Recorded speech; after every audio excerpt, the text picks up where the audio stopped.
Look at how this bonehead dog lays. Oh, damn it. Yeah, you lay like a weirdo. Alright, great. Good talk. Good talk, champ. What's up, Vlog Nation? It's early. Out here about to pour some concrete with the old man. He's pacing already. It's not a good sign. It means he's antsy. Could be a rough day. So, yeah. Here we go. Alright, here we are. Another quality T-Ride Hour construction job here. Tear. That shirt was light gray when he started. Now it's dark gray. Just gotta hit this end a little bit. That end's all done. Good to go. How's your day going? Yeah.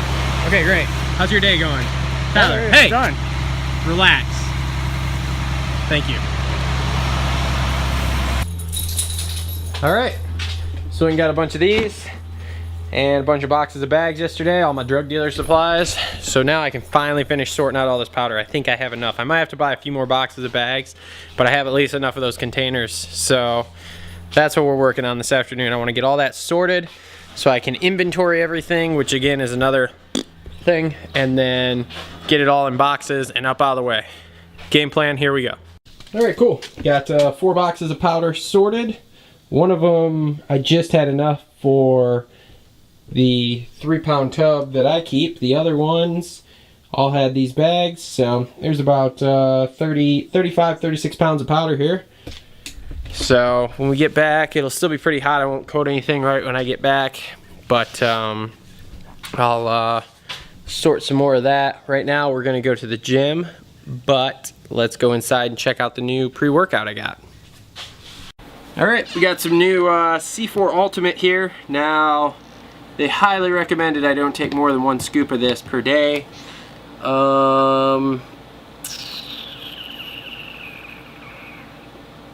Let's see here.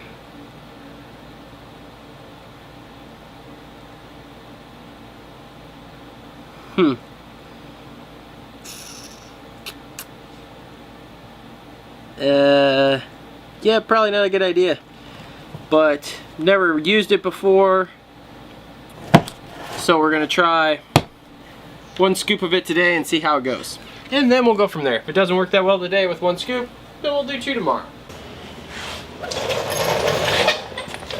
Alright, I got this in the mail today.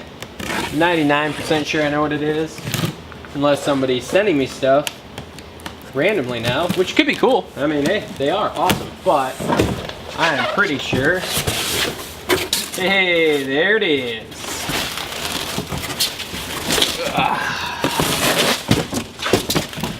Brand new MX3S. 80-121 for my Tusk Impact wheel. Now, let's have a little bit of a conversation here. I had a conversation with myself last night. I've had insomnia like 2 out of the last 3 nights. Haven't really slept a lot. So, anywho, last night laying there awake thinking about stuff and realizing, like, coming to the realization of having an adult conversation with myself, I guess you'd say, which sounds weird, but if you don't have a conversation with yourself once in a while about life or whatever, then I don't know, there's got to be something wrong with you. But anyway, I was thinking about this weekend and got the new front tire here, so that way I can frickin', get some traction at the race and everything, and it'll be cool. Problem being, new front tire. Okay, great. Don't have a tube, don't have a rim lock. There's an easy 20 bucks. I need oil and a filter for my bike. Another easy, almost 20 bucks. I need tear offs for this weekend. There's another $10. There was a couple other things I was thinking that I needed. Easily 100 bucks worth of stuff I need just to get the bike ready to go race this weekend. Normal race weekend, by the time I pay for race gas, gas for the car to get there and back, snacks and water for at the track, food after on the way home, entrance fees for everything, I easily spend 100 bucks if I only race 1 class. So I'm already looking at, by the time I pay to get the bike ready and pay just for the normal race expenses, a couple $100 bucks to go race this weekend. I can make it happen. I could. I'm not quite that broke. Problem being, it would mean spending money that I could allocate to other things.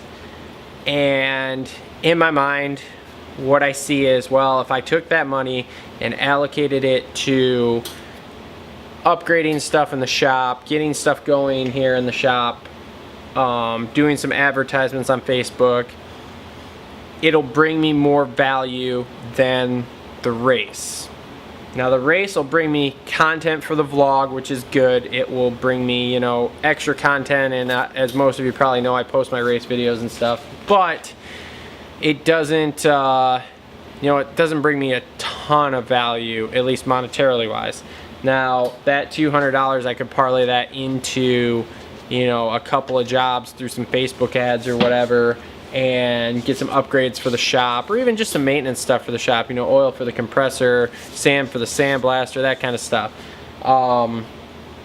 So what I kind of made the conscious decision last night, the conscious adult decision, was spend the next 8 to 12 months getting the business completely in order.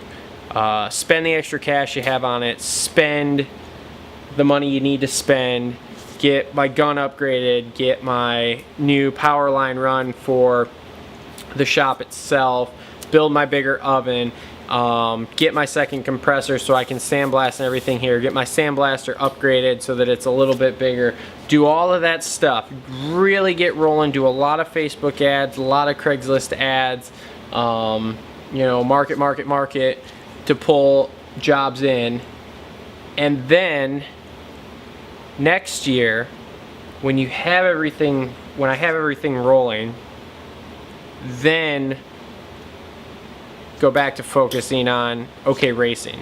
Because I'm not gonna lie, racing is a big deal to me. I like it a lot, and I know it's just a local series and it's not a huge deal in the grand scheme of things, but the pride of having that #1 plate on my wall, whether it's for shitty vet sport class or it's for A class, whatever, I want that. I really do. So, but what I've decided is basically to forego the racing for the rest of the year. Maybe once we get into like September, October here, if we're rolling okay and I've got a little extra cash, I may go one weekend here, one weekend there, you know, do 1 or 2 more. But for the most part, just ride some practice. You know, I'm gonna try to ride still a couple times a week at least. You know, I'll ride at the house, I'll try to ride at some other places too, but a lot of riding at the house and just putting down laps, working on technique, that kind of stuff for myself, and just save the race money. You know, by the time I enter a class and pay for me and Zoe to get in, that's $50 right there. You know, so you figure if you go 2-3 weeks in a month to go do that, I mean, that's $150 a month. That's for me at this point in my life, it's a lot. It's quite a chunk of change that I could be using, like I said, to build the business. Spend, and I've heard this before, spend the time now like others won't, so you can live like others can't in the future. So get the business going, make sure the business works, and once the business is rolling and working and you can kind of put it on more of a cruise control and say, okay, this is working, this is pulling in income, then go have fun. So that's my plan. We're gonna, like I said, pretty much forego racing most of the rest of the year, other than an occasional one here or there, if everything is in the right order, and focus here on building the business because I need to get that in line. So that was the conscious adult decision / conversation I had with myself last night. I am still pumped about this, and this is part of it. I'll get the stuff in line for racing for next year, so that way, you know, I would like to have my shelf full of oil and oil filters and my tires for all different situations set up on different sets of wheels and all that kind of good stuff like that, and make sure the bike stays fresh, and hopefully do well enough to buy a practice bike, because right now having a practice and race bike that's all one really sucks. But anywho, that's the plan. I'm back to coating. I sorted 6 boxes of powder today, so that's great. Tomorrow I'll show you what I coated today, because it's not going to be finished until after I'm done editing this. And yeah, that's pretty much it. That's it for today. We'll see you guys tomorrow.